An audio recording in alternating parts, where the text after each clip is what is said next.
Hola, soy Jesús Nieto Martínez. Continuamos nuestro curso de introducción a la teoría de grupos, como siempre recordando lo que hicimos en el video anterior.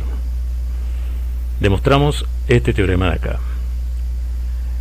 Todo grupo que tenga 12 elementos es isomorfo a alguno de estos 5 grupos: Z12, Z2 por Z6, el grupo diédrico D sub 6, lo que llamamos el grupo bicíclico o el grupo alternante A sub 4. Eso lo demostramos usando los teoremas de Sylow y bueno, por supuesto, los resultados que tenemos hasta ahora en el curso. Lo que vamos a analizar ahora es un resultado más general. Observa aquí en esta tabla cómo se pueden clasificar los grupos finitos, en este caso, en función de la cantidad de elementos que tiene. De orden 1 hay solamente un grupo, que es el grupo trivial, que tiene solamente la identidad. De orden 2, cualquier grupo de orden 2 es isomorfo a Z2. De orden 3 a Z3, y en general de orden primo va a ser isomorfo, si el primo es P, digamos, va a ser isomorfo a ZP. También demostramos en alguno de los videos que si el orden es P cuadrado, siendo P un número primo, entonces el grupo es isomorfo a ZP cuadrado o a ZP por ZP. Es el caso, por ejemplo, de orden 4. Nos da Z4 o nos da Z2 por Z2.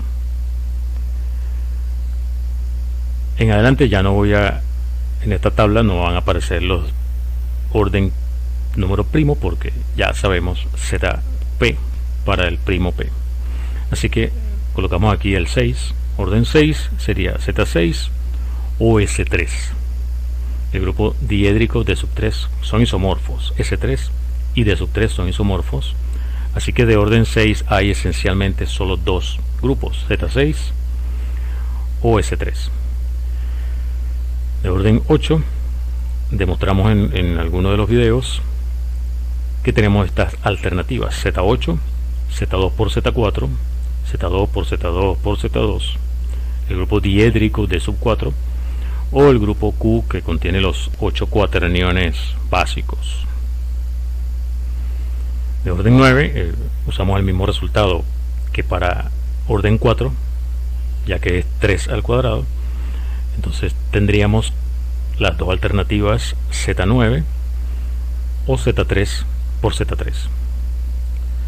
De orden 10, aunque no lo hicimos en ninguno de los videos, es fácil verificar que solamente están los casos Z10 o el grupo diédrico D sub 5.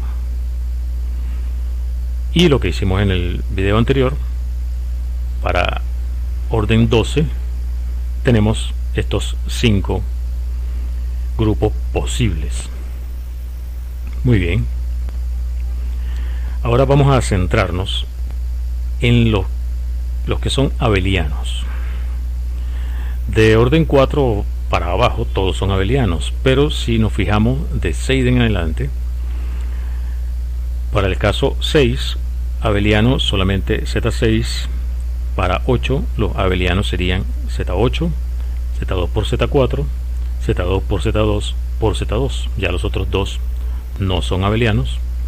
Para orden 9 ambos son abelianos. Para orden 10 es Z10. Para orden 12 Z12, Z2 por Z6. Entonces vamos a ver qué forma tienen los grupos que son abelianos y finitos. De hecho, vamos a ir un poco más allá, no solamente finitos, sino lo que se conoce como finitamente generados, es decir, generados por un conjunto finito. Entonces vamos a suponer en adelante que es un grupo abeliano y que es generado por un subconjunto que es finito. Vamos a ver que en ese caso G es isomorfo a un producto de esta forma: Zm1 por Zm2 por Zm3 hasta Zmr, y posiblemente por alguna potencia de Z, es decir, producto cartesiano de Z consigo mismo. Eso va a ser en el caso en que el conjunto el grupo sea infinito. Si el grupo es infinito, va a tener una componente en este producto en el que aparece Z alguna cantidad de veces. Es decir, que en esta expresión estamos permitiendo que S sea 0. Esta S que aparece aquí como potencia de Z. En ese caso estamos hablando de los finitos. Es decir, vamos a demostrar que todo grupo abeliano finito es un producto de esta forma, sin esta parte, en el que además los índices que aparecen acá, el primero divide al segundo, el segundo divide al tercero, etcétera. Lo puedes ver en los ejemplos. Aquí, por ejemplo, Z2 por Z4, este divide a este. Z2 por Z2 por Z2, evidentemente se dividen ellos entre sí, igual acá. Z2 por Z6, el 2 divide al 6, etcétera. Esto es un resultado general que es el que vamos a estar analizando en este video. Así que vamos a comenzar. Comencemos entonces con G, un grupo, como dijimos. Vamos a poner nuestro G, es abeliano. Vamos a suponer G abeliano y vamos a suponer que está generado por una cantidad R, digamos X1, X2, etcétera, hasta XR.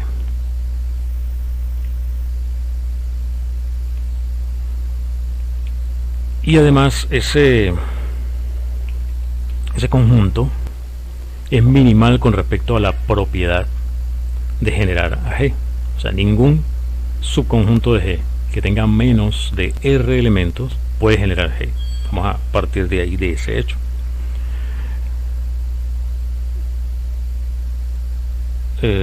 Vamos a ponerlo así: conjunto. Es decir, G está generado por ese conjunto de elementos y además ese conjunto es minimal con respecto a esa característica. Ningún subconjunto que tenga menos de R elementos puede generar a G. Así que lo consideramos de esa manera. Quiere decir entonces que cualquier elemento de G puede escribirse como un producto, digamos que 1 a la n sub 1, perdón, el exponente lo lleva el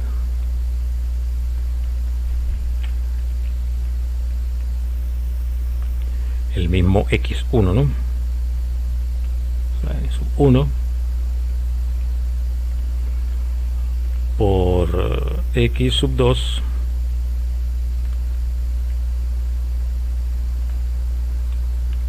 a la n sub 2, etcétera,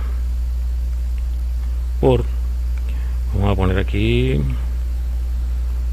puntos suspensivos, por x sub r, dijimos, ¿no? X sub r a la n sub r. Entonces todo elemento del grupo tiene esta forma: x1 a la n1, x2 a la n2, por xr a la nr. Muy bien. Incluso la identidad, ¿no? Evidentemente, ¿no? En particular la identidad tiene esa forma. Una expresión así para la identidad, eso se llama una relación. vamos a llamar a una expresión como esta una relación entre los generadores. Cualquier manera de escribir E como producto de potencias de los generadores se va a llamar una relación entre esos generadores.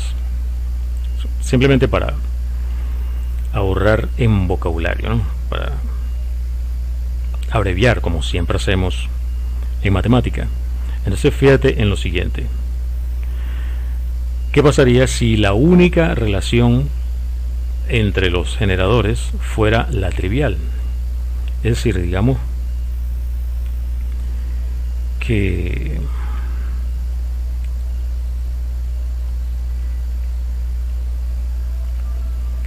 la única relación es la trivial.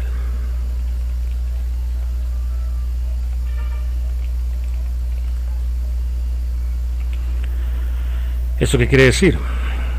Quiere decir que si E lo expreso como producto de x1, x2 hasta xr con sus potencias n1, n2 hasta nr, la única forma es que n1, n2 hasta nr todos sean 0. O sea, es la única forma de expresar la identidad como producto de los generadores. Si eso ocurre, entonces cualquier G que yo tenga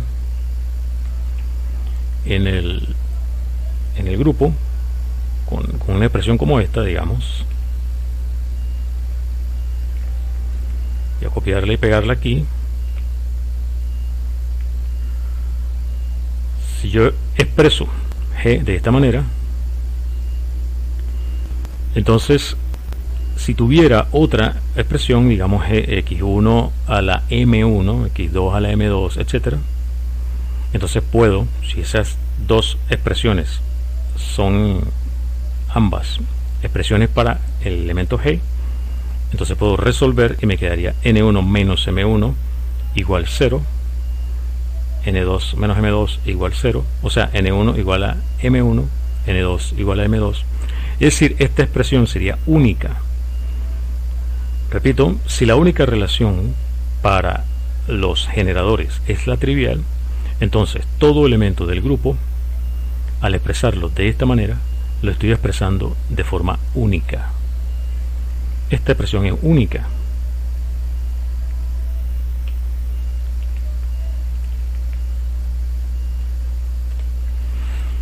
Por lo tanto, tendría entonces un isomorfismo que puedo definirlo de esta forma.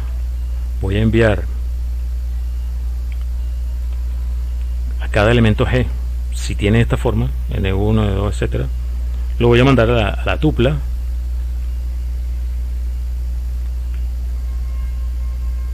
N1, N2, etcétera.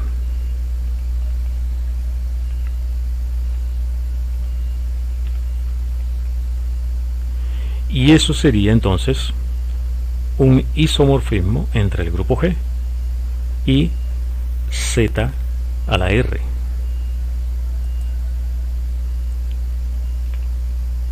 O sea, nuestro G sería isomorfo a Z simplemente elevado a la R mediante esa aplicación. Cada elemento está identificado de manera única con la tupla formada por los exponentes que me dan esa expresión única para ese elemento. Eso me da un isomorfismo entre G y Z a la R. Así que el caso más sencillo es ese. Si tenemos un grupo abeliano finitamente generado y agarra los generadores que sea un conjunto minimal, y entonces tienes la relación entre los generadores, es decir, una manera de expresar la identidad. Si la única es la trivial, entonces todo elemento se expresa de manera única como un producto de los generadores, así que puedo identificar el elemento con la tupla de los exponentes, que son números enteros. Eso me daría entonces un isomorfismo entre G y Z a la R. Entonces tenemos eso. Tenemos cubierto ese caso. ¿Qué sería lo opuesto? Bueno, lo opuesto sería que existen relaciones no triviales entre los generadores. ¿Qué vamos a hacer entonces? Vamos a considerar de todas esas relaciones, vamos a considerar entonces un exponente minimal, un entero positivo M1 que sea el mínimo que aparece como entero positivo en una relación de los generadores. Es decir, vamos a considerar aquí M, lo vamos a llamar M sub 1 de una vez,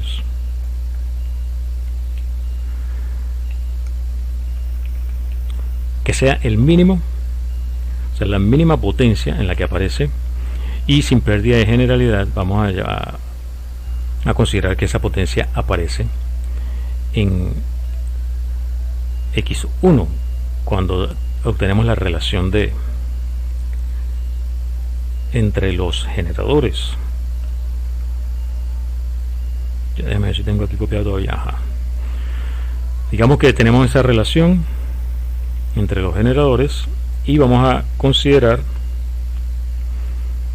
el mínimo entero positivo que aparece en todas las relaciones posibles entre los generadores.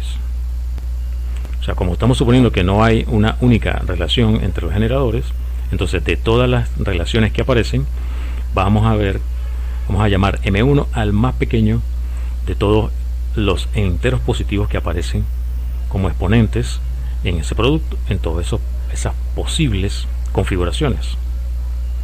Y sin pérdida de generalidad, bueno, vamos a suponer que aparece en X1. ¿Ok? Lo ponemos en X1.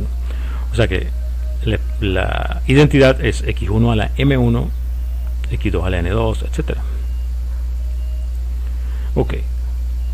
Entonces M1 es la mínima potencia que aparece entre todas las relaciones posibles que hay entre los generadores. ¿Okay? Eso es lo que estamos llamando M1, el mínimo de esos exponentes. Entonces vamos a hacer lo siguiente. ¿Qué pasa si dividimos entonces N2 por M1? Vamos a dividir N2 por M1 y ¿qué nos va a quedar? Vamos a copiarnos esto de aquí.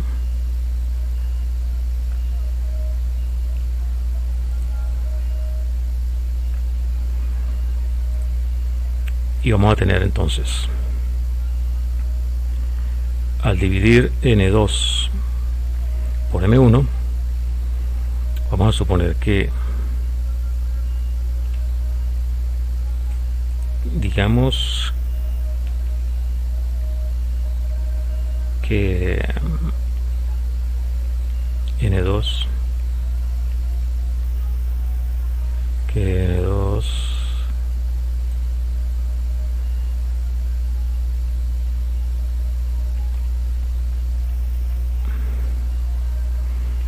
digamos que N2 es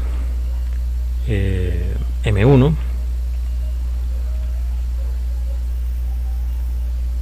bueno, por un cierto Q, digamos, Q por M1 más T, digamos, ¿no? Entonces en ese caso la identidad, que es X1 a la M1, X2 a la M2, etcétera, eso va a ser igual, vamos a quitar esto de aquí, a aquí donde va N2, aquí arriba sería Q por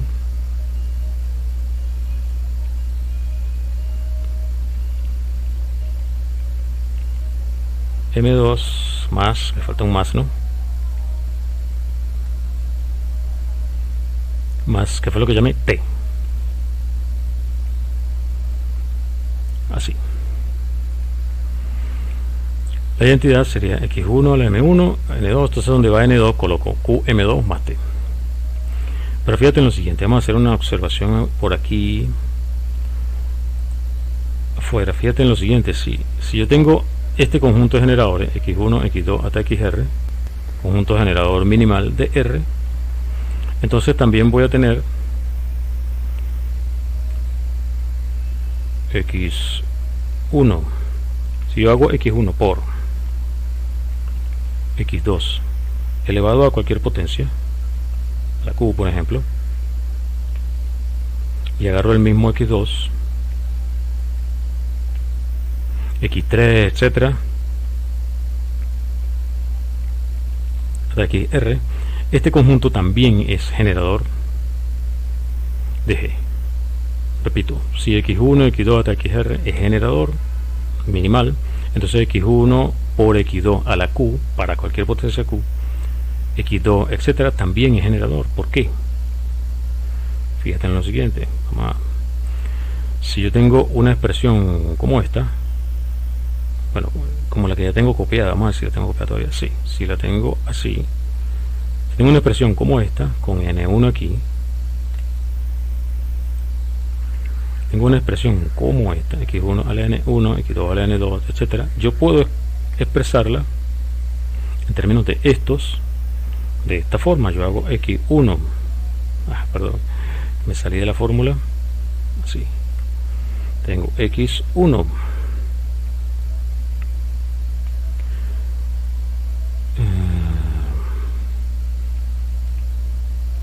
voy a escribirlo en términos de x1 por x2 a la q. Esto lo voy a poner entre paréntesis, y esto elevado a la n1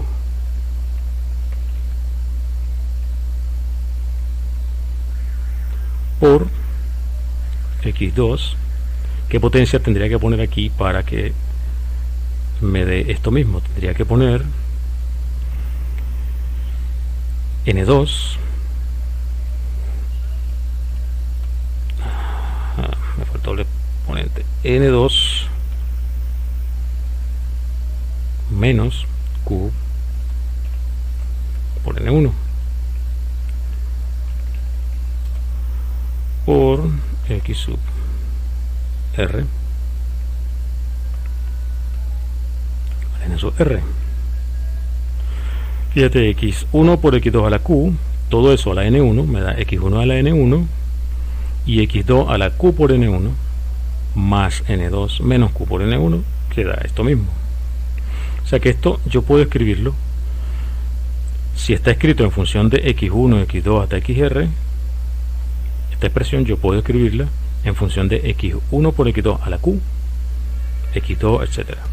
Eso implica entonces que si este conjunto genera G, entonces este conjunto también genera G para cualquiera que sea Q.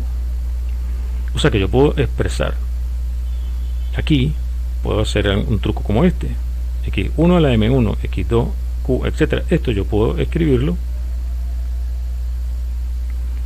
Vamos a copiarnos de aquí, de hecho.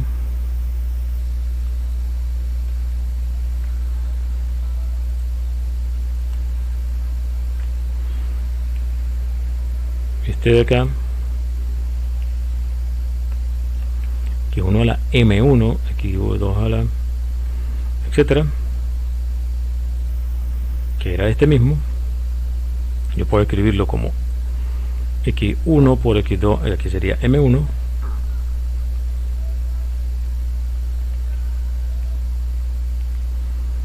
m1 sería aquí, y aquí sería x1 a la m1, q1 a la, aquí no era m2 sino m1, ¿cierto?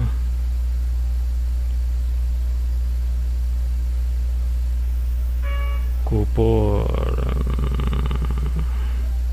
m1, aquí era m1, perdón, m1, era m1 porque estamos dividiendo n2 por m1, q por m1 más t. Aquí sería entonces que 1 a la m1, q por m1, y aquí sería entonces t, simplemente, ¿no?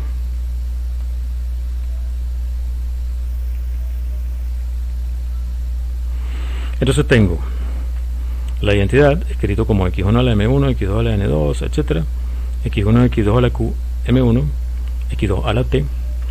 Tengo esta otra relación para la identidad, relación para los generadores, y además tengo un exponente aquí t. Este t, ¿qué cosa es? T es el residuo al dividir n2 por m1. O sea que t es un número positivo que es estrictamente menor que el divisor aquí. T es menor T es menor que M1 y además es positivo, ¿no? Vamos a enfatizar eso porque es importante.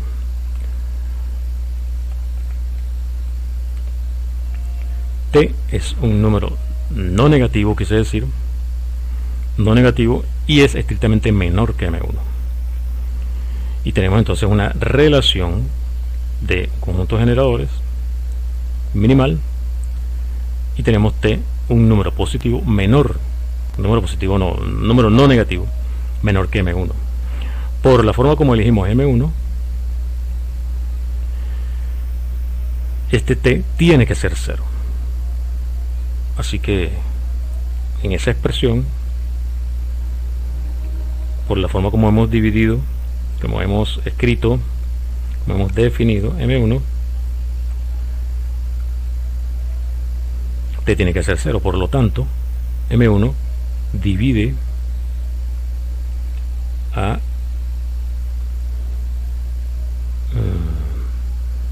N2.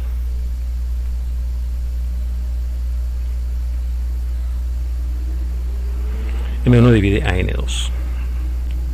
Muy bien, ese razonamiento va a repetirse luego, más adelante. Tenemos esa expresión, M1 divide a N2. Es decir, podemos seguir razonando de esa manera con M1 y N3, con M1 y N4, con M1 y N5. Así que ese mismo análisis podemos hacerlo y obtener que M1 divide no solamente a N2, sino también a N3,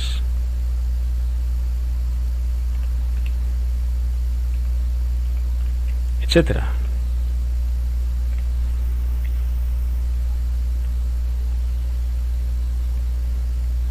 Hasta NR. M1 los divide a todos, divide a N2, a N3, a NR, a todos esos. Entonces vamos a hacer lo siguiente: define Z, vamos a definir Z1 como ese producto X1 por bueno, ya sabemos que M1 divide a N2, M1 divide a N3. De hecho, N2 es Q por M1, ¿no? El Q que aparece aquí. Vamos a poner que N3 es Q sub 1 por M1, N4 es Q sub 2, etcétera, ¿no? Vamos a llamar Q a los cocientes al dividir, ¿no? En cada caso. Z1 sería, vamos a escribirlo entonces como X1 por X2 a la forma como definimos los divisores, ¿no? De hecho, vamos a llamarlo con el mismo índice, Q sub 3. Estamos diciendo que M1 divide a N3, quiere decir que N3 es Q sub 3 por M1. No, este es perdón, aquí es Q simplemente.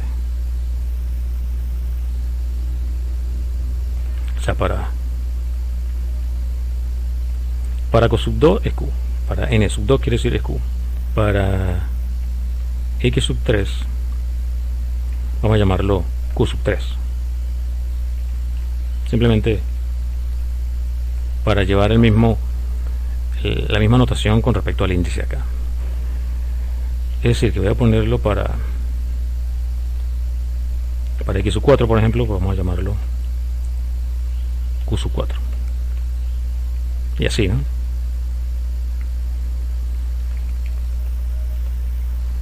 Y ponemos x sub r finalmente, ¿no? Sub r a la, dijimos, q sub r. De esa manera. Ok, muy bien. En ese caso, ¿qué pasa con la relación? ¿Cómo sale la relación? La identidad va a ser simplemente Z1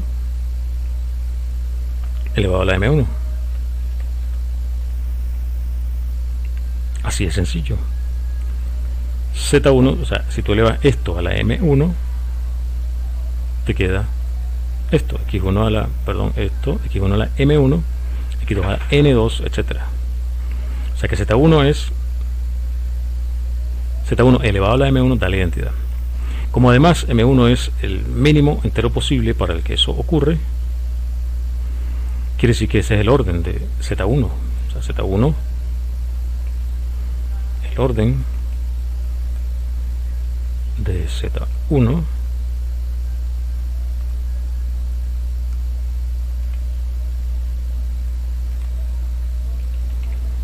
es M1.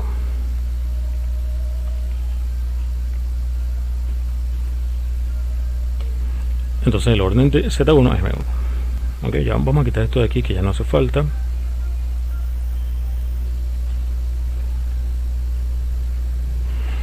Entonces el orden de Z1 sería M1. Muy bien.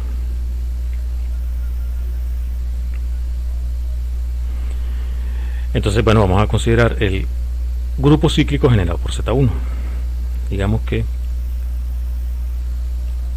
H es el grupo cíclico generado por Z1. ¿Ok? Y vamos a llamar a el resto. El resto quiere decir,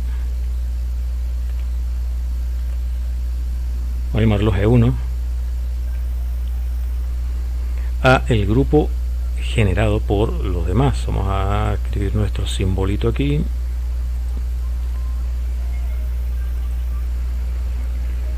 El grupo cíclico generado por x sub 2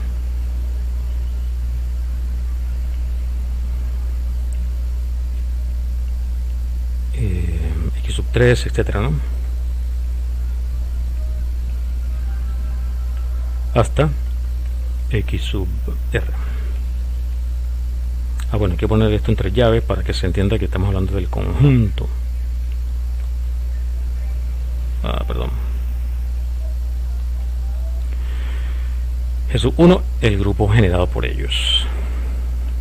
Ya tenemos Z1 y todos los demás.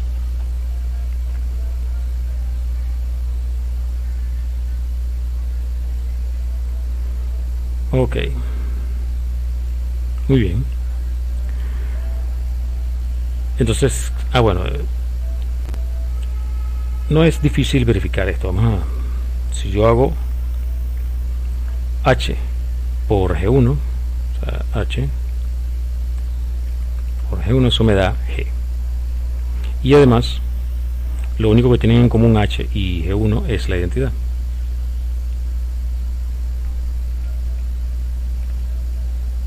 Lo único que tienen H, vamos a poner aquí cap, H y G1 es la identidad. O sea que estamos, y como el grupo es abeliano, entonces conmuta H con G1. Así que estamos en la hipótesis de aquel teorema que hemos estado utilizando mucho. Quiere decir que G es el producto directo de H por G1. G será entonces, bueno, no igual, sino isomorfo, ¿verdad? Isomorfo a H producto cartesiano con G1.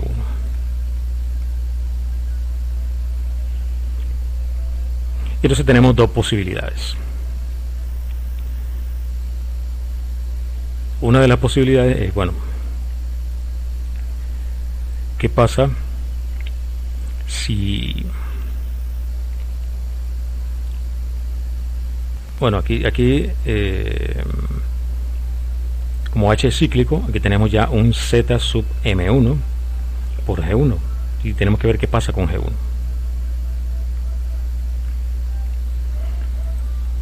O sea, cuando digo las dos posibilidades se refiere a G1, ¿no? Porque ya H es el grupo cíclico generado por Z1 y como Z1 tiene orden M1, H es lo mismo que Z sub M1. O sea que G es isomorfo a Z sub M1 por un grupo G1. Y entonces ahora, ¿qué pasa con G1? Con G1 hacemos el mismo análisis, ¿sí?, que hicimos anteriormente. Es isomorfo a un ZR o lo que hicimos luego acá. Es decir, vamos a escribirlo ya en otra página porque esto tiene mucho contenido ya, ¿no? Entonces tenemos G isomorfo a Z sub M1 por un cierto grupo G1. Vamos a la siguiente acá, vamos a poner nuestro ítem. Entonces puede ser que G1 sea isomorfo a un Z largo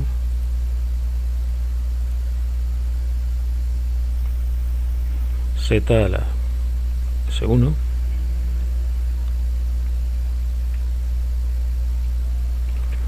o puede ser, entonces, si no es así, entonces hacemos el mismo razonamiento que hicimos antes y entonces G1 sería isomorfo a Z sub M2 por etcétera, ¿no?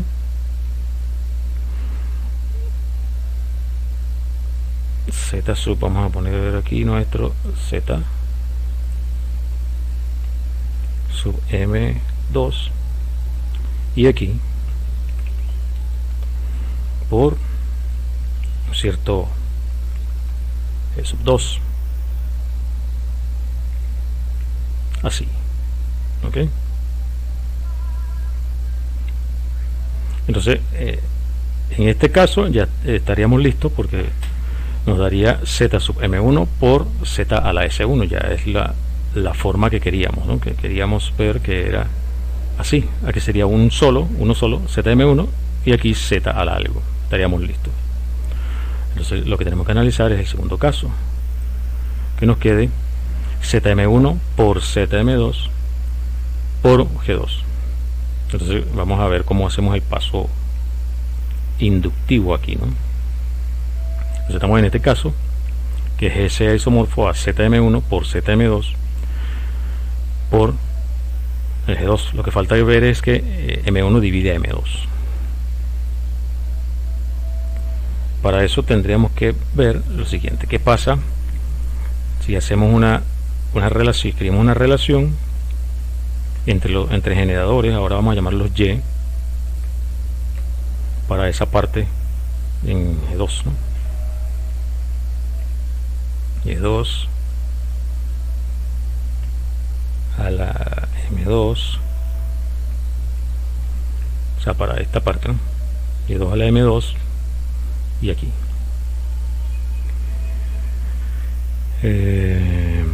por Y3.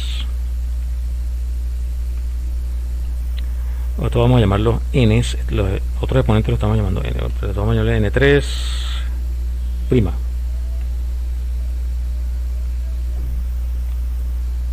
por, bueno, etcétera, Y sub R, ¿no?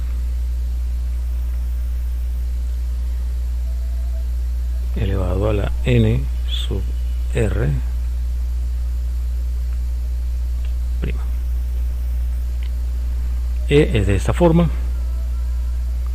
una relación entre generadores minimales de la parte de G2, ¿no?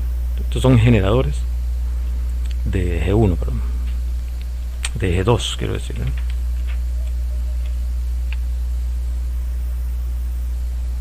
O sea, los de Y3 en adelante son generadores de G2. De Y2 en adelante son generadores de G1. Si eso sucede, entonces, ¿qué tenemos aquí? Tendríamos que este conjunto Z1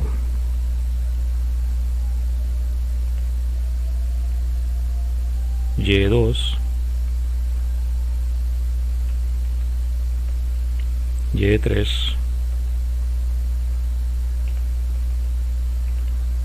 hasta YR,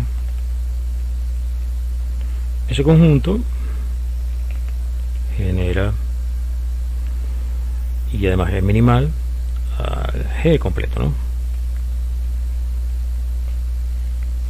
Que tenemos así. O sea, si esta es una relación, entonces tenemos Z1 con Y2, Y3 hasta YR, generadores de G, todo completo. Entonces quiere decir que voy a copiar esto aquí, porque ya esto, para no repetir, voy a copiarlo. Cópialo. Ok, y si yo escribo entonces la identidad como Z1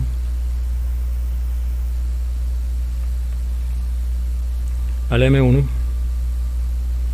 Y2 a la M2, etcétera, tengo esta relación que voy a tener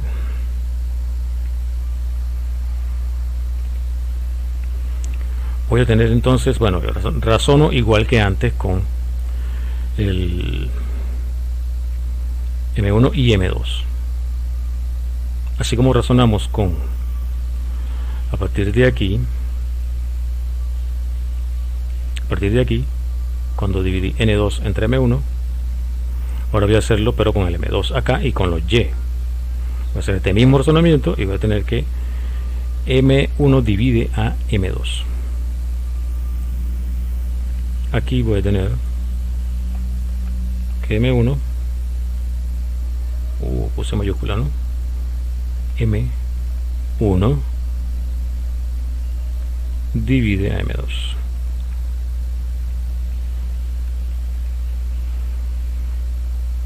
Y entonces, bueno, el mismo razonamiento, ¿no? O sea, este proceso se va a terminar eventualmente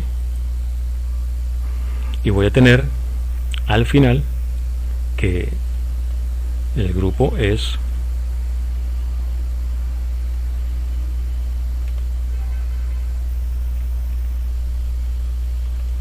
algo de esa enumeración y voy a poner esto como un teorema. Voy a poner aquí un teorema, ¿no? Teorema. Este teorema, a mí no me gustan los teoremas con las letras cursivas, ¿va? Voy a ponerlo así. Entonces, digamos que G es abeliano generado por una cantidad finita de elementos, o sea, lo que la gente llama finitamente generado. Abeliano generado por un conjunto finito de elementos. Vamos a escribir esto en español, ¿no?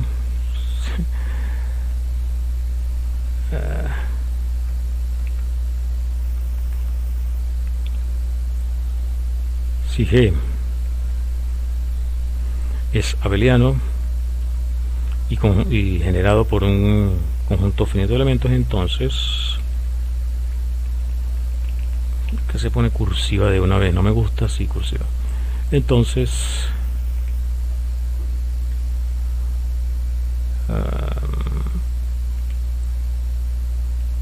G sería isomorfo, vamos a ponerlo, isomorfo a ¿qué cosa? Z sub M1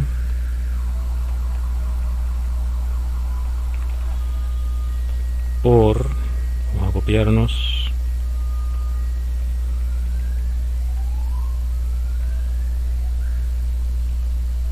ZM2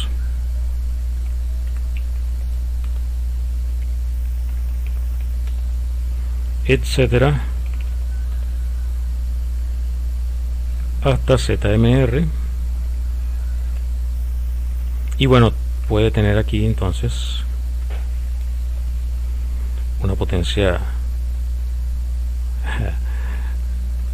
perdón, ZMR. Ok, sí, aquí teníamos times y cópialo, Z, pero sin esto. A la S, digamos, ¿no?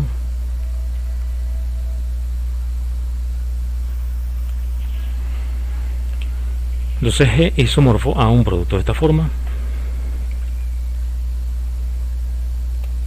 con M1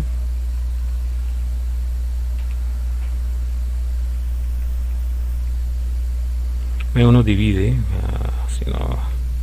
M1 divide a M2, M2 divide a M3,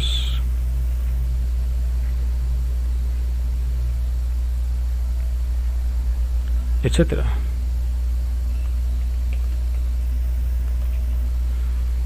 Que divide el último, que es MR.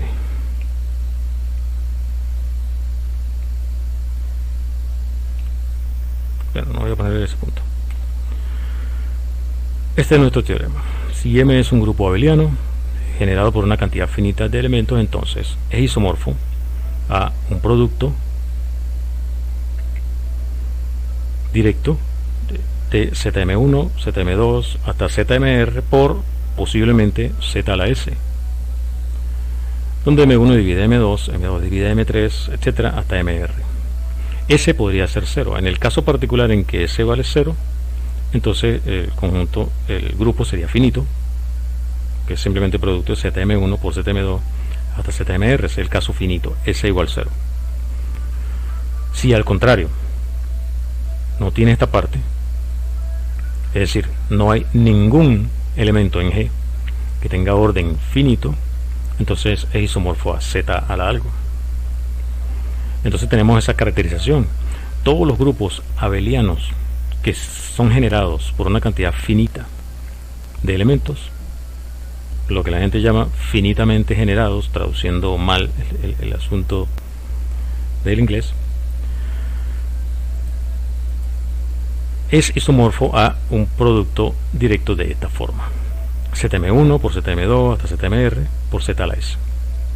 Y en los casos particulares en que el grupo es finito, es decir, S vale 0 acá, tendríamos esto, solamente esta parte. Y al revés, en el caso en que ningún elemento tiene orden finito, entonces sería solamente esta parte. Alguna potencia de Z con Z multiplicado por sí mismo una cantidad finita de veces. Entonces todos los grupos abelianos generados por un conjunto finito están caracterizados de esa manera. Ahora, hay una pregunta interesante. ¿Será que yo puedo tener dos representaciones así? O sea, ZM1 por ZM2, M1 dividiendo M2, M2 dividiendo M3, etcétera, ¿no? Con esa condición. Y con Z a la S aquí. ¿Será que puedo tener dos representaciones distintas? ¿Qué pasaría en ese caso? ¿Será posible que yo tenga aquí un R y tengo otra representación con un R' distinto de R? ¿Será eso posible? Eso lo vamos a investigar en el siguiente video.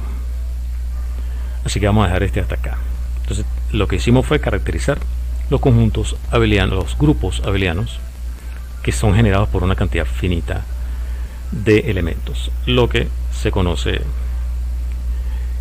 como finitamente generados. Esos finitamente generados, a mí no me gusta cómo suena eso.